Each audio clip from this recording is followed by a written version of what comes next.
Mushy. 8:23, back inside the kitchen. Jackson and Morgan? Yes. Okay. The Eco, I know them as the Eco Brothers here. You've got the green lid technology. We're talking about composting 101 because as of July 1st, some of the bylaws changed in terms of what we're putting in our garbage and what you can be fined for. So we've got Exhibit A of what could go in. What are the mistakes right here? Yeah, so we kind of absconded with a worst case scenario type garbage bag. Upwards of 80% of this can be actually put into recycling or compost. So some of the items that confuse people a lot are, one of them is actually coffee cups. So I know a lot of people are confused by them. What the key to that is to check the bottom, take a look. If it says compostable, then you can actually place it into your compost bin in your kitchen or outside. If it doesn't say compostable, then it has to go in the recycling. So if you don't know, you got to throw. So put it in the recycling and you'll be good. And food scraps, Morgan, a big key here. What's the limitation on food scraps that we need to avoid? And if we're putting excess food scraps into the garbage, the downside here?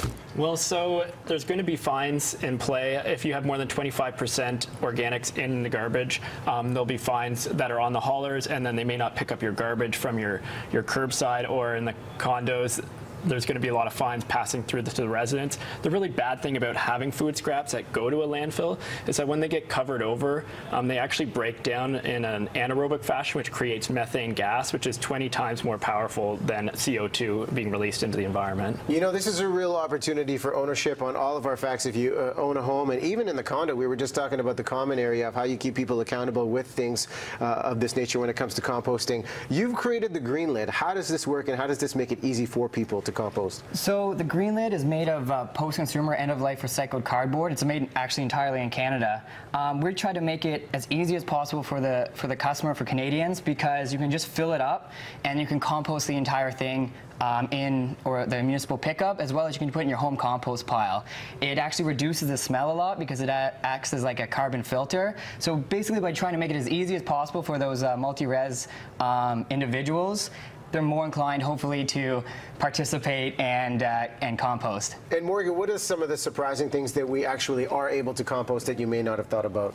Well, there's a variety of different things. Like, I think soiled paper, sometimes people are like wondering where it goes. So if it gets kind of like your pizza boxes, something can be recycled if it's not too dirty, but like tissue paper and paper towels and those type of items can actually all go in compost. Yeah, I think we've got some of them in here somewhere deep. But you can also, actually, an interesting item is egg cartons. So as long as it doesn't have a sort of a wax coating or a plastic coating on it, this is sort of like, it's basically similar to our product. Our product's waterproof, but this doesn't happen to be. You can actually place this into your municipal compost bin, or if you want, you can put it in the recycling, but the compost bin is first and foremost. And how does composting actually help you if you're out there gardening? I'm hearing there are some upsides here. Yeah, definitely some upsides.